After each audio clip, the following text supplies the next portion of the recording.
महाराज जी आपकी उम्र कितनी है? 70 साल। अच्छा, नाम क्या अभी बताया? चेतन दास महारा रामाणी। जी जी।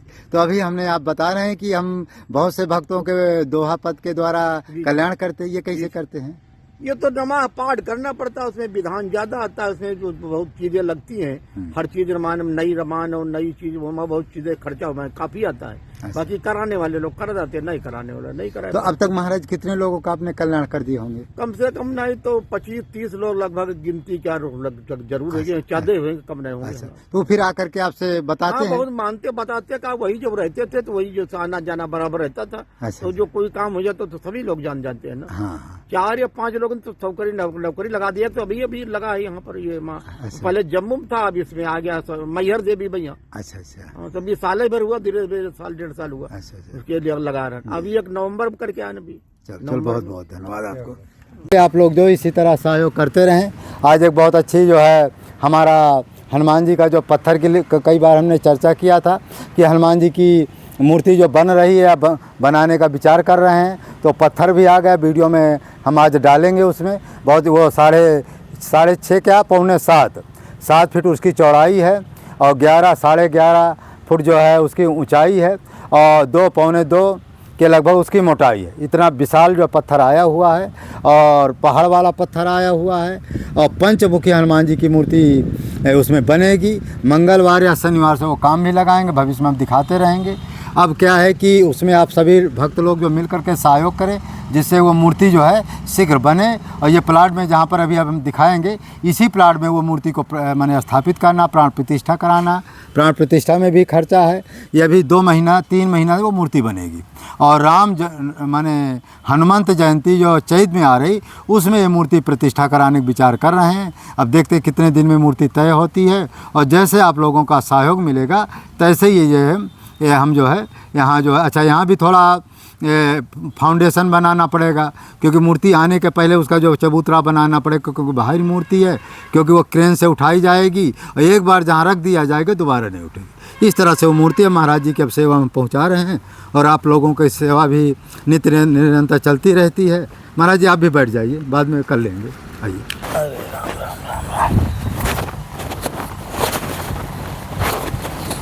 ये महाराज जी आपकी सेवा में।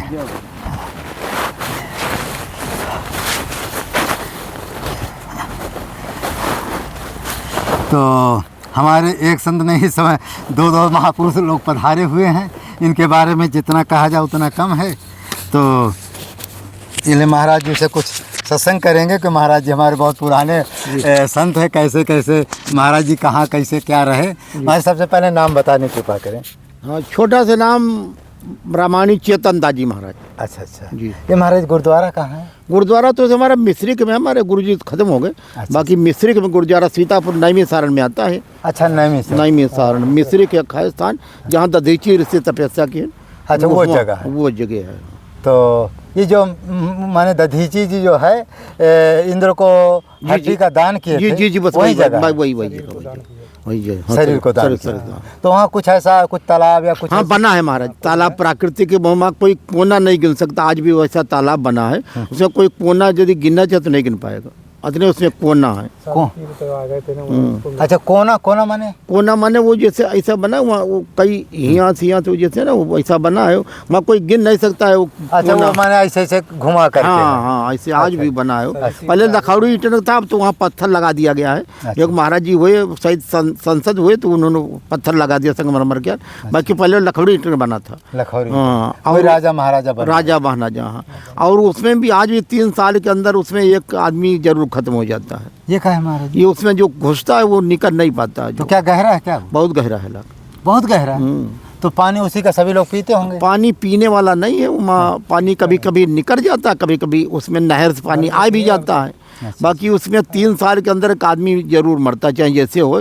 3 साल के अंदर एक मृत्यु उसमें होती है। उसका आज भी नियम चला। तो उसको मुक्त हो जाता है कि प्रेत बनता है? जो अब प्रेत ही इसके भी हम नहीं बता सकते प्रेत बनता क्या बनता है। देखो इतने कुंड में वहाँ तीर्थ आए थे ना। अच्छा। हाँ, तो वहाँ तो मतलब वही होना है उन्हें तो। अच्छा, आप गए थे क्या वहाँ? हाँ, हम देखे। उसमें मछली भी है। मछली तो कोई नहीं पकड़ सकता। 3 बार गए थे ना, 3 बार दर्शन करे आए। मछली कोई नहीं पकड़ सकता। उसमें हाय कुछ प्राकृतिक हिसाब जरूर है। 3 बार और बहुत बहुत पुराना उसी समय क्या रहे दधीची ऋषि महाराज हो, वहाँ भी मतलब वो कुंड वही है जो उसमें वो कुंड कुष्ठ रोग होने से नहाने से आदमी ठीक हो जाता था। तो वही आज भी प्राकृतिक वजह से वो कोई कुंड कोई जानता नहीं था, तो वहाँ भैंसी लोग चलाते थे, भैंसवारा थे, तो भैंस कुंड में कहीं चली गई और वो जिसकी भैंस थी उसके भी कुष्ठ रोग था, तो भैंसी चराने गया था वो, तो उसमें भैंसिया से संजा में भैंसी उसमें चली गई है, तो उसमें यहाँ का तो निकला नहीं, तो निकली नहीं तो उसमें वो अपने पिल गया उसमें कुंड में। तो उसमें कुंड निकला, तो जब निकला तो उसमें कोढ़ दूर हो गया उसका, देखा जैसे दिव्य उसका रूप हो गया बढ़िया। तो उसके घर वाले उसको घर में नहीं बैठने दिए, ले आके बोले भगाओ भगाओ, ये पता नहीं कहाँ से आ गया, तो कुष्ठ रोग था इतना जल्दी कहाँ ठीक हो गया। तो इसी के मारे दधीची ऋषि भी कोढ़ था, वो भी वहाँ बहुत दिन से फौज फाजा लेके वहाँ पड़े थे, तो उनको ये पता नहीं लग रहा था वो कुंड है कहाँ पर, ये है तो इसी एरिया में, तब कौन कुंड है कहाँ पर ये नहीं मालूम था ना किसी। तो वो जब भैंसवारा जो है जो कुंड ठोक हो गया, तो वो चर्चा तब आगे वहाँ बढ़ी कि फलानी जगह फलाना कुंड है, तो इसी के मारे तो वो वहाँ पर पड़े हुए थे। तो फिर उनको बताया गया कि कुंड वहाँ पर पृथ्वी पर वो भी गए, नहाए, सुनाए तो उनका कुंड लोग नहाते, बस जब नहा जैसे नारद जी नहीं उसमें घुस गए थे कुंड में, यहाँ तो लड़की बन गए थे। वह कुंड है वो अलग है, ये अलग, उसी तरीके से कुंड था, उसी कुंड से जो घुस जाए तो कोढ़ रोग उससे दूर हो जाता था। तो हाँ बन गए थे। तो महाराज आज भी जैसे कोई को कोढ़ है वहाँ स्नान कर कोई फायदा होता है? खैर अब हम तो इस वे तो अभी नहीं बता सकते भाई, हम झूठ क्यों कहें, हम भी रहने वाले हैं इस बात को, तो अभी पहले जब था, अब तो खैर नहीं है, पहले था ये मामला। तो मैं दधीची ऋषि नहाए तो उनका भी कोढ़ दूर हो गया, तब से उन्होंने वहीं रहने लगे, वो कहला बाबा ठीक है हम यहीं रहेंगे, तब से वो कहीं गए आए नहीं। ये महाराज 88,000 ऋषि मुनि है, ये नैमिषारण्य में? नैमिषारण्य में, हाँ नैमिषारण्य में। तो वहाँ ये जो कथा सुखदेव महाराज जी का हुई थी, कहाँ हुई थी? ये नैमिषारण्य भाई थे। अच्छा। सुखदेव जी को जो रामायण को सुखदेव लिखी और भागवत लिखी गई, ये नैमिषारण्य में लिखी गई। और परीक्षित जी कथा कहाँ सुनी? और परीक्षित जी कथा सुनाई ने वहीं वो तो वो गंगा किनारे सुनाई। अच्छा। वो तो हरिद्वार के पास में है ना, उसका नाम है का नाम, उसका अच्छे कुछ नाम है। अच्छा। परीक्षित जो कथा सुनाई ने वो तो जगह हुआ है, दिल्ली के बगल में है वो। अच्छा। दिल्ली से 25-30 किलोमीटर। हाँ हस्तिनापुर के पास ही। हाँ हाँ वो का नाम हम एक बार वहाँ हम ही गए। अच्छा। वो भी जगह बहुत अच्छी, वहाँ भागवत आज भी 4-10 भागवत डेली मतलब शुरू रहती है। अच्छा। डेली 1-2 खत्म हो गई तो 4 शुरू हो गई, अच्छा। 4 खुदे तो वहाँ 5 शुरू हो गई। अच्छा। इस तरीके से आज भी वहाँ मामला 12 महीना चलता है। बहुत बड़ी जगह है वो, बलदानपुर में बहुत बढ़ता है, अंडारा बंडारा बहुत होते हैं, बड़े बड़े आश्रम है ये वहाँ। महाराज सुबह से आप क्या क्या करते हैं? आए? सुबह कितने बजे उठते हैं, कैसे क्या करते हैं? आपका नियम तो बड़ा कठोर लग रहा है। हम तो जैसे 4 बजे दिन 3 बजे हम रात में उठ जाते हैं। अच्छा। तो हम उठ जाते हैं तो हम बैठे रहते हैं, सीताराम सीताराम करते रहते हैं। बाद बाकी हम अपना नहाते धोते हैं, तब हम हवन करते हैं रोज़ घी से हवन करते हैं और गूगल से हवन करते हैं। और उसके बाद फिर हम वो माला वाला फिर आते हैं, कुछ 4-5 हज़ार राम गायत्री, हनुमान गायत्री, राम राम। इसके बाद फिर हम एक नवा पाठ रोज करते हैं, रामचरितमानस। तब हम भोजन वोजन करके तब हम फिर लेट जाते हैं। रामचरितमानस की थोड़ा महिमा सुना दो। हमारे जो दादा गुरुजी थे परमहंस श्री राम मंगल दास जी, जी नाम सुने होंगे। जी। तो वो उनके सामने रामचरितमानस जो है स्वयं प्रकट होकर के एक दोहा लिखवाई है। हाँ। वो दोहा लिखा 3.5 कोट तीरथ बस है। हाँ। राम सिया सुरमुनि ऋषभाषा। हाँ। ये रामचरितमानस में 3.5 करोड़ तीरथ का वास है। हाँ। इतना इसके महिमा। और राम सिया सुरमुनि जितने माने सीता राम जी लक्ष्मण जी के बाद सारे ऋषि मुनि जो है इस रामचरितमानस में वास करते। माने आज तक तीनों लोग में ऐसा ना कभी ग्रंथ हुआ ना हुआ, ना कभी हो, ना होगा। क्योंकि इतने माने सारे माने 3.5 करोड़ तीर्थ बताओ केवल रामचरितमानस में वास करते। कहते हैं पूजा तुम्हारी जो नित करी है और सो प्राणी भव सागर तरी।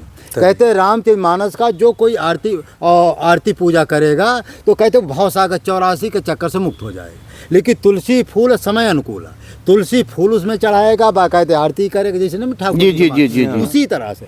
और यहाँ तक कि हमारे दादा गुरु परमहंस श्री राम मंगल दास जी ने, महाराज जी संत थे आप की तरह, जी। उन्होंने कहा कि महाराज जी कोई ऐसा उपाय बताइए कि हमें तत्काल जो है राम जी का दर्शन हो जाए। तो किताब लिए थे, यही हनुमान जी का ग्रंथ लिए थे, रामचरितमानस जी।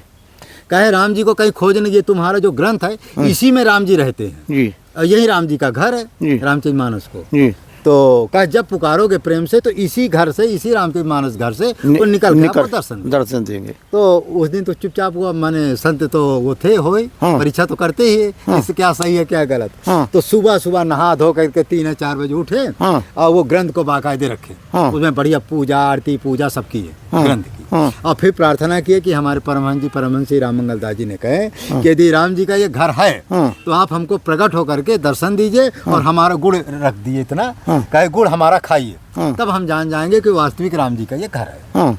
तो महाराज जैसे उसने आह्वान किया महात्मा जी ने, ये वशिष्ठ कुंड की बात है, वशिष्ठ कुंड में ही वो महात्मा रह रहे थे, जी, जी, जी। ऐसे आए थे। जी। तो छोटे छोटे रूप में जो है राम जी प्रकट हुए, और उसके हाथ से गुड़ ले तोड़ तोड़ करके खाने लगे। अरे और फिर क्या हुआ कि वो महात्मा, ये ज्यादा बरस की नहीं है, जी। ये 1975 की कथा है, जी। माने आज से माने 50 साल हो गए लगभग। हाँ, हाँ, 50 जी। साल हो जी। गए, 25 हुआ 25 ही है, 50 साल हो गए। तो महाराज जी खाने लगे। फिर खाने के बाद जो है वो जो पानी रखा था, पानी में जो पानी वो पिला दिए, और हाथ जो है पानी माने नहीं रुमाल को धोला, फिर उसी में समा गए। अरे ये महाराज जी राजेंद्र दास जी की कथा में कई बार उन्होंने सुनाया, जी। और हमारे ग्रंथ में तो है ही है, मान लो। जी, जी। तो इसलिए जो महाराज जी कह रहे हैं कि नवान पर, महाराज ये दृष्टांत में थोड़ा सा वो सुना दूं। हाँ, दृष्टांत नवा पुराण थी यही, एक राजा मगध देश में रहता था। अच्छा। और एक राजा जो है बनारस में रहते थे। अच्छा। तो बनारस वाले राजा की कभी कभी मुलाकात, मान लो कहीं कोई सम्मेलन हुआ या कोई प्रोग्राम हुआ, उसमें दोनों राजा गए।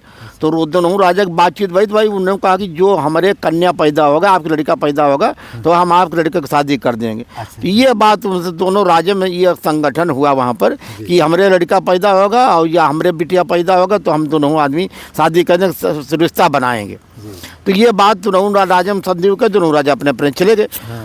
तो लिहाजा उसे हुआ ये कि तो राजा दोनों जगह कन्या पैदा भई और लड़का नहीं पैदा हुआ।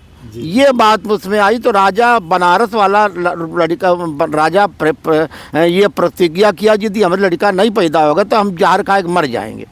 ये बात जो है बनारस वाला राजा मतलब घोषित किया। तो रानी जान गई यदि लड़का नहीं पैदा होगा तो राजा तो खत्म हो जाएंगे। तो रानी ने जब लड़की पैदा तो रानी ने कहा कि ऐसा है कि राजा साहब से बता दो 12 साल तक लड़का क्या मुंह नहीं देख सकते, यदि मुंह देखे तो लड़का खत्म हो जाएगा। तो राजा कहा बनारस क्या कि हमको मुंह कान से देखने से क्या मतलब लड़का होना चाहिए, और बाकी अब 12 साल हम चलो 13 साल नहीं देखेंगे। ये बात उसने प्रतिज्ञा किया। धीरे धीरे बात आगे बढ़ते रही। धीरे धीरे लड़का बिटिया अपना धीरे धीरे वो लड़की सयान हो गई। लड़की थोड़ा ज़्यादा बढ़ती हैं और लड़का थोड़ा कम बढ़ते हैं। तो धीरे धीरे 12-13 साल लड़की ज़्यादा सयान हो गई। तो उसने भी फ़ोन किया, आया गए, वहाँ आदमी आना जाना बना रहता था। तो कहा भाई अब तो 15-12 साल लड़की बिटिया हो गया, अब तो शादी ब्याह क्या मतलब रचना रखना चाहिए। तो इस बात से वहाँ से बारात जो है, ज़्यादा कहने में क्या थोड़े में बताते हैं, यहाँ बनारस से बारात चल गई। अच्छा। बारात चलते चलते बारात वहाँ मगध देश में पहुँच गई। और वो ब्राह्मण लोग जो है तिलक चंदन होता है तो इधर उधर कपड़ा पहनाना और इधर उधर मान लो शरीर छूना, उनका नाउन क्या और पंडित क्या हाथ तो कहीं लगते हैं। तो 12-13 साल में यहाँ मान लो लड़के तो वो जो है छाती थोड़ा ऊपर तो उठी जाती हैं। तो उसी तिलक समैया वो कहीं वो कपड़ा पहनाने में उनके कहीं वो हाथ लग गया वो लड़की। तो देखे ये तो वो ब्राह्मण लोग बताए नहीं कि ये दोनों लड़की हैं, ये ब्याह शादी इसमें नहीं हो सकता, ये लड़का नहीं है, बनारस देश ये भी लड़की है। तो बड़की फिर हुआ तो वहाँ पर धीरे धीरे वो बात चर्चा चल गई। तो उसमें धीरे धीरे मार तोड़, कोई का घुसिया रहे, कोई इसका मार दे। और धीरे धीरे राजा को पता लग गया बनारस वाले कि तुम्हारे भी लड़की है, लड़का नहीं है, वो मार तोड़ हो रहा है और आप पकड़े जाओगे तो बहुत मारे जाओगे। तो राजा तो राज रहा है, धीरे धीरे इस गली उस गली पर निकल लिया। बाकी बाराती बहुत मारे तोड़े गए और बहुत वहाँ नुकसान पैदा हुआ, विवाद वहाँ बढ़ गया। उस समय की बात है, तुलसीदास में जिंदा थे। हाँ, तुलसीदास जी उसमें तुलसीदास जी जिंदा थे और रामायण लिखी रखी रहा है। उसको इसके पहले कोई पढ़ा नहीं था।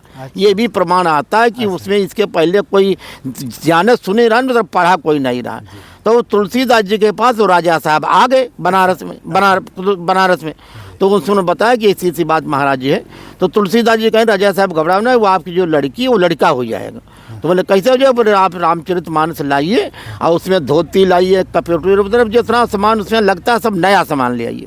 पुराना कोई सामान नहीं। और दीपक जला दीजिए, धूपबत्ती लगा दीजिए और भोग लगा दीजिए हनुमान जी का भोग, और आप नवा पाठ शुरू कर दिए। इसमें नवा आपस में आए हैं, तो उसमें एक नवा रोज करो और संपुट लगा दीन, उसमें मंत्र और आया मंत्र महामंत्र से ब्याल के मेटत कठिन कुंभ कभाल के, ये संपुट इसमें लगाया गया।